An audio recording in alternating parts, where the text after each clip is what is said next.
All right, welcome back. So let's just jump right in. Today, we're going to connect two things that honestly seem like they're from completely different universes. On one hand, you've got those weird unwritten rules of the office. You know the ones I'm talking about? And on the other, these huge invisible economic forces that are basically pulling all the strings behind the scenes. We're going to explore this idea that your career, it might have way less to do with you than you think and a whole lot more to do with the system you're working in. And it all kicks off with a question that just feels totally backwards, right? I mean, think about it. Why does a company put a junior employee through like 5 rounds of interviews and skills tests, but then turn around and hire an external consultant for 5 times the salary after just 1 meeting? It makes no sense. But that apparent lack of logic, that's our first clue that something much, much bigger is going on here. So this first rule, it really flips a common belief right on its head. We all like to think that companies invest in their best employees to help them grow. But the reality of the system? It's a little different.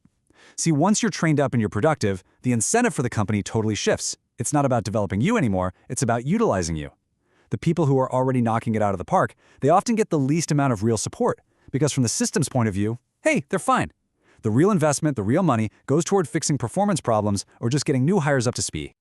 Okay, so let's build on that with the next rule. You'd think, logically, that to get onto the really cool, innovative projects, you'd need to be the person with the deepest expertise, right? And yeah, that helps for sure. But the system often rewards something else even more, just signaling that you have initiative. When you show up and talk confidently about the next big thing, people just start to assume you're ahead of the curve. And that creates this powerful feedback loop where the perception of you being an expert is what actually lands you the opportunity. And this brings us right back around to that first question about the consultant. It reveals what you could call a trust inversion. Common sense says a bigger price tag should mean more questions, more vetting. But in the real world, a high price tag actually signals credibility.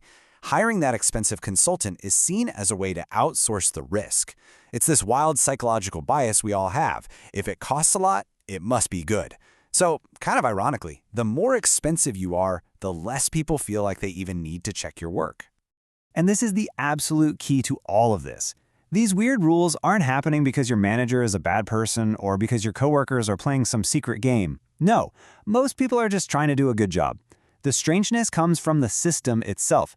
The incentives baked into the organization are designed for efficiency, not always for what's logical or best for individuals. This quote is our pivot point. To really get why things are the way they are, we have to stop looking at the people and start looking at the system. And that system is so often defined by this one concept, the capital-to-labor ratio. Now, I know it sounds super technical, but don't let the name scare you. It's actually pretty simple. It's just a measure of how much expensive stuff, we're talking machinery, buildings, complex software, is needed for one single employee to do their job. In some industries, this ratio is just astronomical, and that changes absolutely everything. Just look at this number for a second. $50 million. What on earth could possibly require that much capital, that much stuff, for just one person's job? This isn't just a random big number. It's the hidden key that unlocks why some of these systems behave in such strange ways. This is the absolute extreme end of what we call capital intensity, and you find it in places like nuclear power plants. And nuclear power is just the tip of the iceberg. I mean, just look at this list. You've got oil and gas refineries where a handful of operators are managing billions of dollars in equipment.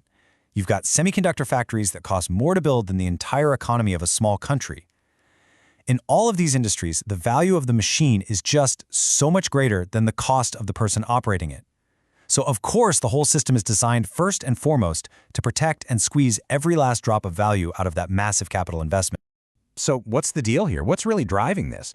Well, it's a few big things. You've got automation, which is constantly replacing people with very expensive machines. You've got super strict safety regulations, especially in energy and aerospace, that demand incredibly complex, redundant systems, not just more workers. And that's why you see industries like energy and semiconductors at the top of these lists, year after year. They are literally built around these enormous non-human assets. Okay, so here it is. This is how it all connects. Let's lay it out. 1. Some industries are just built around these giant, mind-bogglingly expensive capital investments. 2. Their entire system, the processes, the culture, the rules, is optimized to protect and get the most out of that capital. So 3. Those unwritten rules we started with, they aren't random at all. There are the human-level side effects of these huge system-level priorities. The system isn't investing in your growth because it's too busy making sure you're operating its multi-million-dollar asset correctly. And that leaves us with one last really important question for you to think about. When you look at your own career, the opportunities you get, the ones you miss, are you really seeing the results of decisions made by other people? Or are you actually seeing the hidden incentives of a much bigger system, one that's fundamentally shaped not by people, but by capital? Understanding that difference? Well, that might just be the most important career move you ever make.